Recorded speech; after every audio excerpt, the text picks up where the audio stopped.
everybody. Today I'm going to be talking about how to use a pendulum when doing tarot readings, or if you just wish to get an answer for yourself or a friend about a question or a situation going on in their lives currently. You'll see that I have three pendulums here, and they're pretty different. This is the one I mainly use.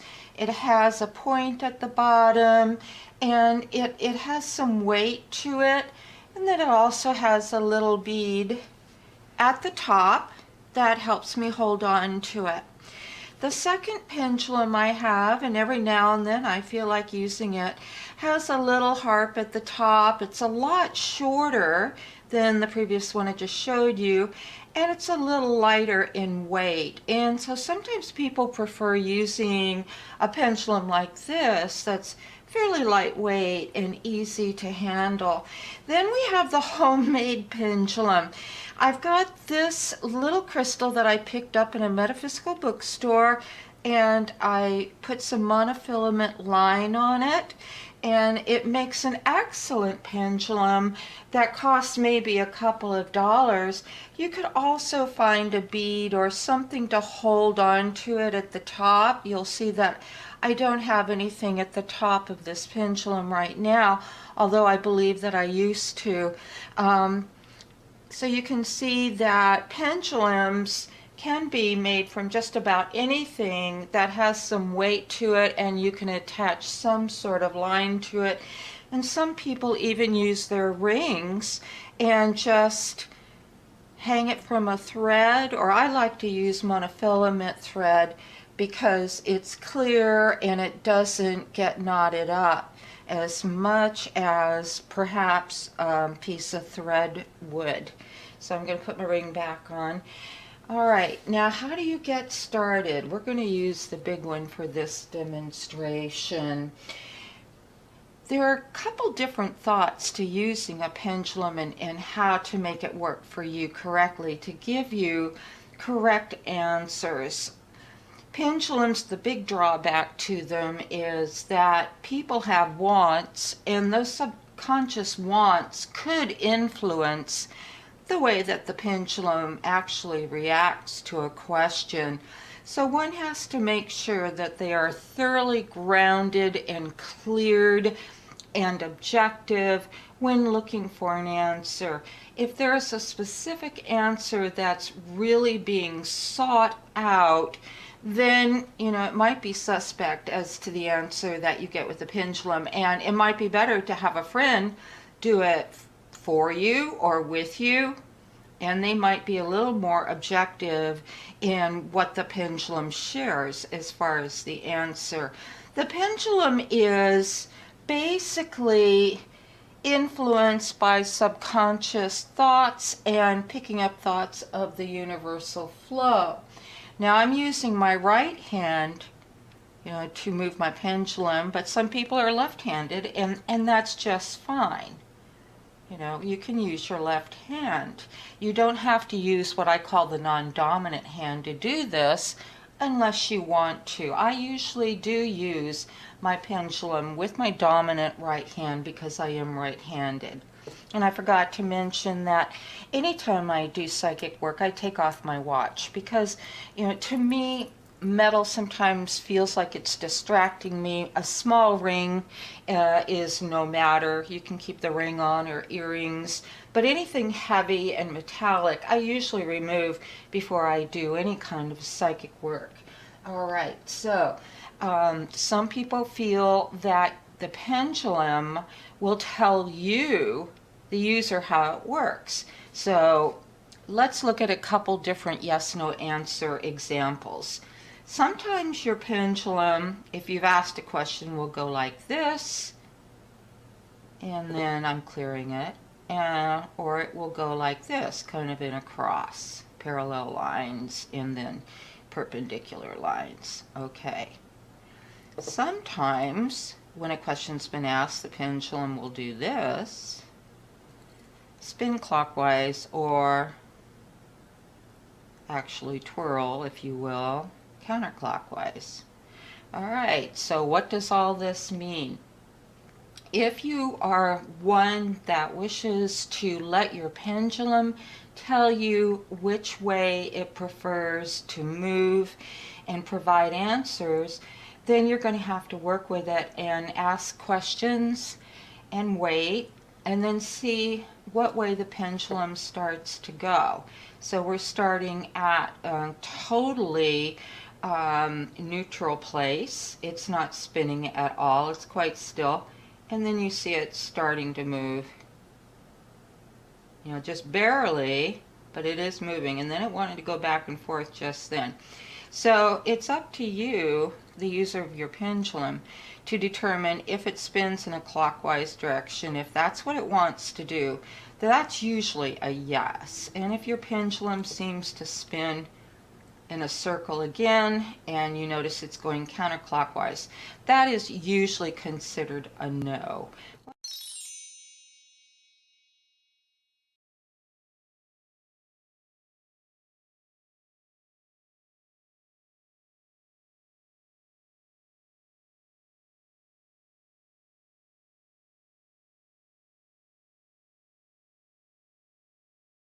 Well, if my pendulum usually swings in a circle, but what if it does front and back and then side to side? To me, that's a maybe or undecided. All right. So for some people, when they start using their pendulum and they ask their pendulum, please show me my yes and show me my no, the pendulum will move front and back, forward and back, and it will go perpendicular, side to side. Or again, it might start to go in a circle,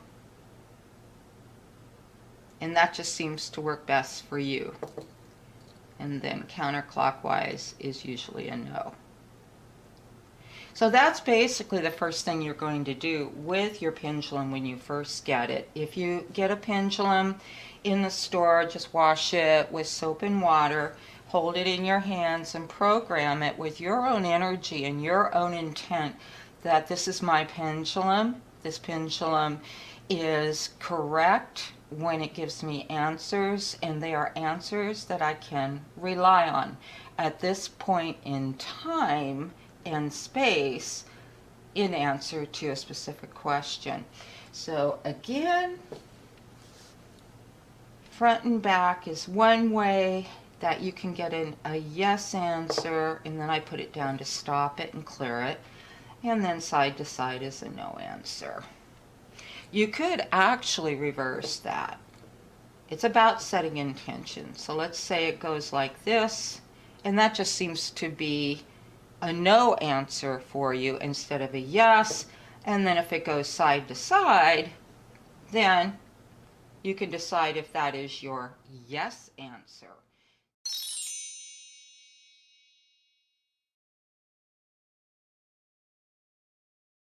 The bottom line is, you can program your pendulum for any type signal that works best for you. You will just have to experiment a little. Don't forget that maybe or undecided answers can happen too, and there will be times when an answer is just not forthcoming due to any number of factors. These signals are usually made apparent by the pendulum swinging on a diagonal or acting in weird ways. When a pendulum just doesn't want to swing at all or is shaky, this could indicate a subconscious desire on the part of a seeker or querent trying to influence an answer. The pendulum will reflect some sort of resistance when it comes to a standstill or trembles. You may need to clear your pendulum and start again if this happens. Never try and force an answer. It just won't work.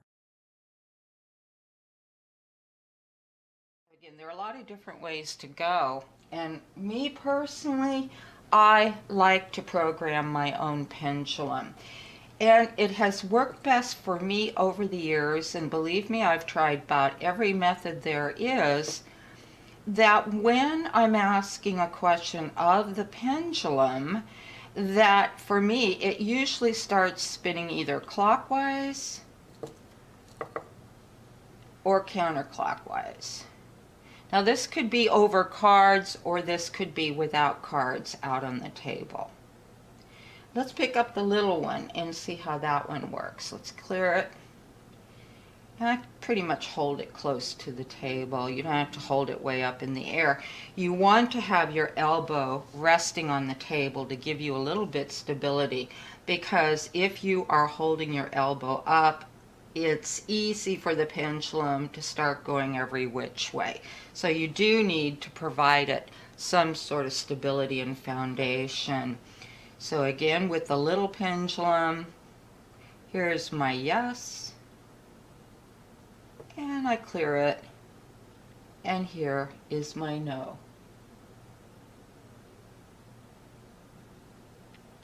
There you have it.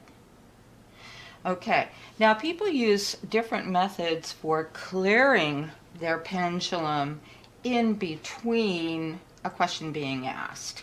So I have already showed you one method that I just put it down. Your fingers can even touch the table if you wish, but just dropping it, letting it sit for a few moments is fine. You want to get it pretty much stable before it's spinning.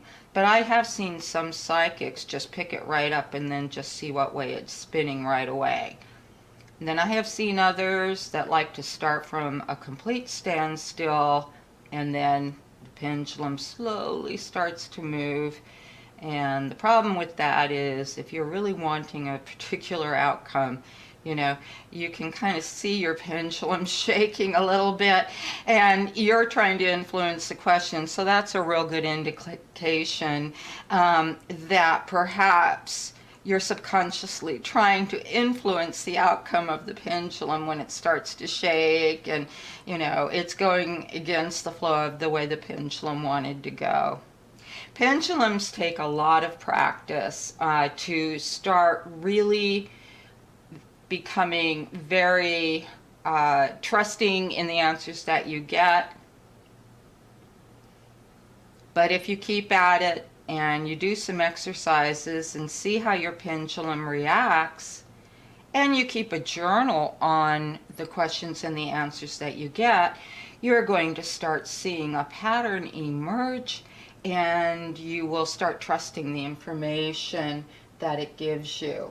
If you recall a little while ago, I had the front and back method, where possibly this is your yes, and then side to side is your no. And then clearing is just, some people just like to spin it around a little bit to clear it. I just say this pendulum is clear, this pendulum is clear, this pendulum is clear. Put it down on the table, and then put it over to the side until I'm ready to use it again. So as you see, there's no great mystery to using a pendulum, but it is a little bit of magic, because you will notice that the pendulum definitely will react in certain ways to questions asked, and start showing a pattern of how the pendulum works for you. So let's go ahead, and I'm going to use right now what I call, it's not what I call, I'm going to show you a demonstration with the Gilded Tarot deck, one of my favorites. The Rider-Waite is the deck that I usually read clients with, but I feel that the Gilded deck is so beautiful that I really like to pull it out and use it for myself. Now this is a 78 card traditional deck. It's got the 22 major arcana, and the rest are the minor suits, just like the Rider-Waite. They are just so beautifully rendered, and they've got little colors that help you identify the suits as well. That who can resist having a Gilded Tarot deck? Not me. Okay, so what we're going to do here is see how it works with a yes/no answer to a question. I think I'm going to put out 7 cards. For myself, I like to use 7 cards for a yes/no in the method that I teach my students. So we're going to start shuffling these just to clear them. Hopefully you can see the cards. Now, I've been asked by students, how long should someone shuffle the cards before cutting them and laying them out in the spread? And the answer to that is there is a knowing. You know, they should be shuffled more than just one time. I mean, at the very least 3 times. But I like to see the cards thoroughly mixed and indexed. And whoops, I missed again there. So what I tell students is there is a knowing, there is a very subtle sense that stop shuffling. You know, you're okay. The cards are just as they should be right now. And I listen for that. However, it's not on a real conscious level. It's just a very slight nudge or inner level knowing that I've shuffled enough and then the cards are ready to cut. And I usually cut from left to right, and I put them starting on the left stack on top of the middle stack, and I forgot that one, so let's leave that one out. That might be considered what we call a jumping card that falls out on its own. Let's just see what it is. And it is the 7 of Pentacles. So if I were, you know, doing a reading, I might keep that aside and see if it somehow works into the reading. But right now we're going to just do a simple yes/no. And in this case, my students know that I don't teach 78 separate meanings for reverse cards. It's just too much, especially for the novice reader who is just learning how to read the tarot, that just knowing that the card is reversed might have a slightly lesser meaning than the upright meaning of the card, or it could mean the exact opposite of the meaning of the card. And so that's where you go into your intuition and just see what that card is telling you. And also, don't forget to look at the cards surrounding your reverse card and seeing how they come into play and how they might influence the card in question that's reversed. But in this particular spread, I put out an odd number of cards. Now remember, we don't want to flip the cards this way when we put them out. We always flip them to the side. And I'm going to put out 7. First one that comes up is reversed. Now I haven't even asked a question yet, but I'm not really too worried about that. We'll just see what comes up. 1, 2, 3, 4, 5. We need 2 more. 6, 7. So I don't know if you can see all the way to the end, but I'm noticing in this particular method for determining yes or no, the upright cards, the number of upright cards mean yes, and the number of reverse cards mean no. So we have to count them up and see what we've got. We've actually got 1, 2, 3, 4, 5 upright cards, and then we have 2 reverse. So that tells me, whatever the question was, the answer is a yes. You know, you take the predominant number of cards that are either upright or reversed, and that's how you get your yes, no. And then again, if I were to take several of these cards and put them reversed, and you never know how they're going to come up. I mean, you could have a spread that has all the cards reversed. Oh my goodness, you know. So let's count the reversed. 1, 2, 3, 4, 5. Again, 5 are reversed, 2 are upright. So I would say the answer is no for whatever the question is. Let's leave them like this. And to back up what your cards revealed as far as the answer to your yes, no, pull out a pendulum and just let it get settled in. And I swear to gosh, I am not influencing this. It's going circular counterclockwise. That's giving me a no. So I have a backup to the cards. Some people ask me, well, if I come up with an answer I don't want, can I put out another spread to see what I get? Well, yes, you can, but then you're going to come up with a lot of conflicting answers for the same question. And so you might try 2 out of 3 and you still don't get the answer you want. So you always go with the first answer. And what I tell people is the answer may be the way that it comes out surrounding the question according to the energies and influences going on at the time you're doing the spread. Now, they could change, or if you're doing a reading for a friend or a client, then that person might go out and do something entirely different than they were planning on doing, and then they totally influence the outcome to be something else. The universe gives us opportunities for many, many different separate realities. So, what you can say when you're doing a yes/no is like, should I interview with such and such company? Will I get hired by them? And we have this answer of no with the cards, and then the pendulum backed it all up.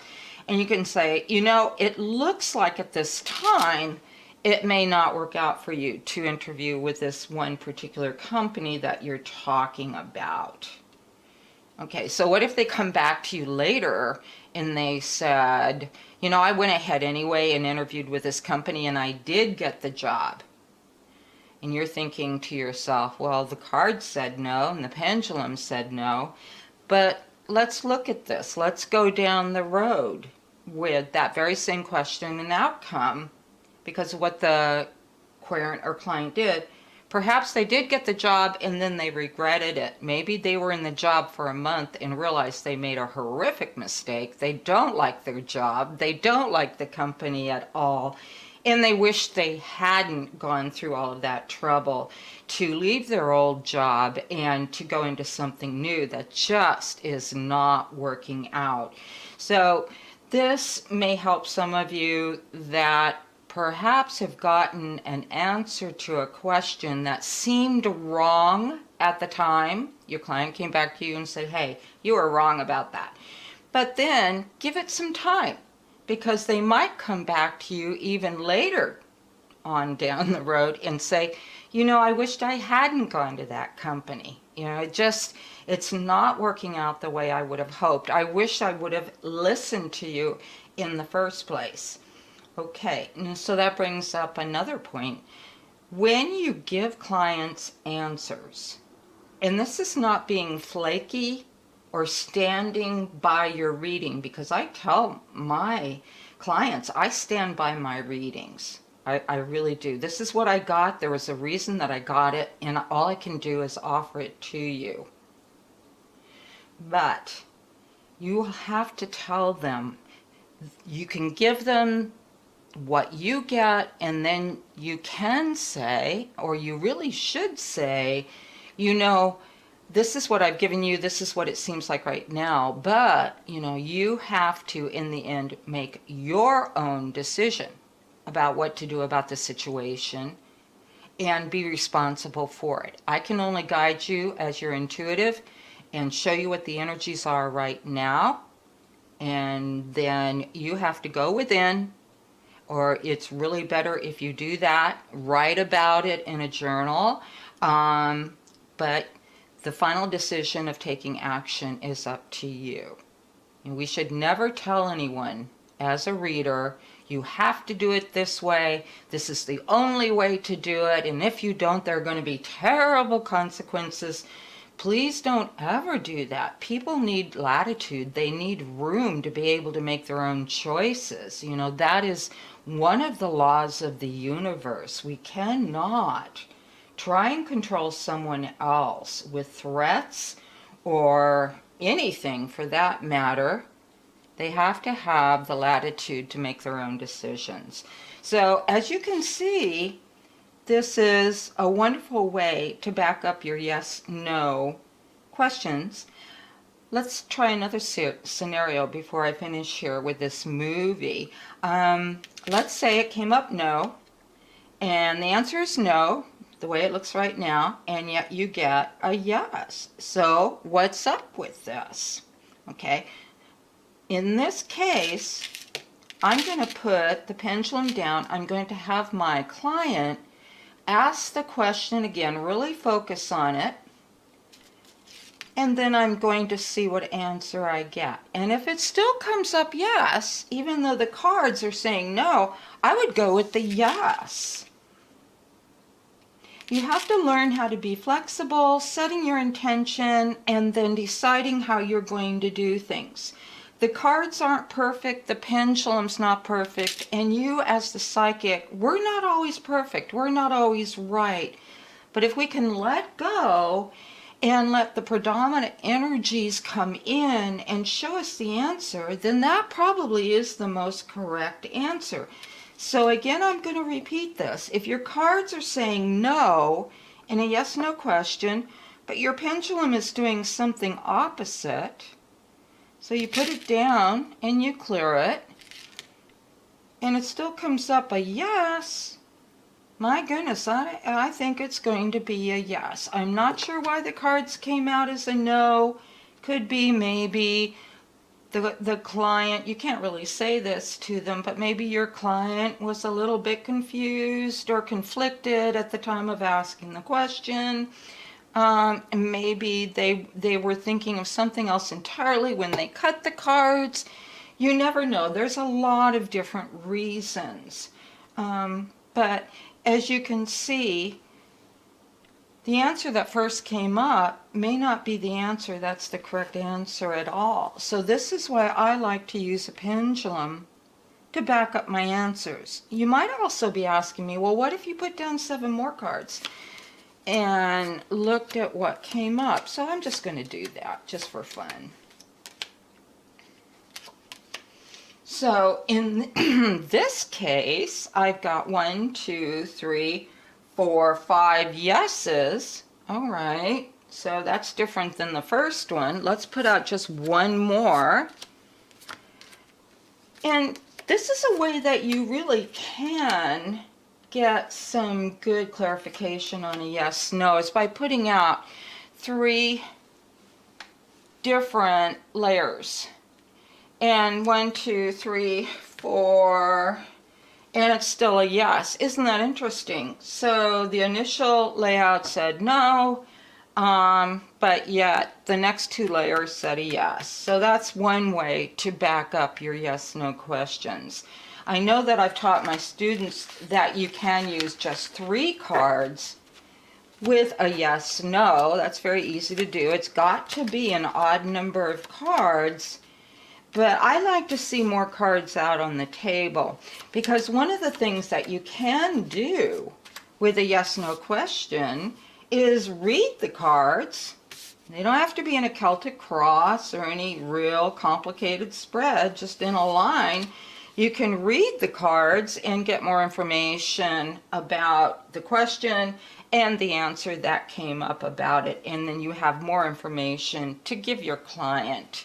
So I hope that you enjoyed this video, and the next video we're going to do is on reading a deck that is a traditional 78 card deck, but is not the Rider-Waite deck.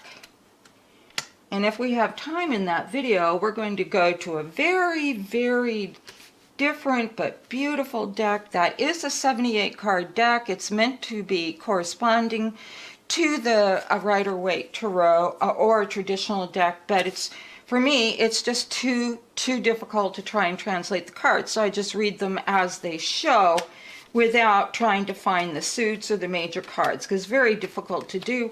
This is called the Osho Zen. And yet, when I read the Osho Zen as they come up without trying to correspond them to major arcana, minor arcana, they're very revealing for me. And if you were to buy the book, it would be like learning the Rider-Waite all over again. Very, very in-depth, very complicated. So there's really no reason to do that. I like to read the Osho Zen as an oracle deck. I hope you have a very wonderful time practicing with your pendulum, and thank you for watching.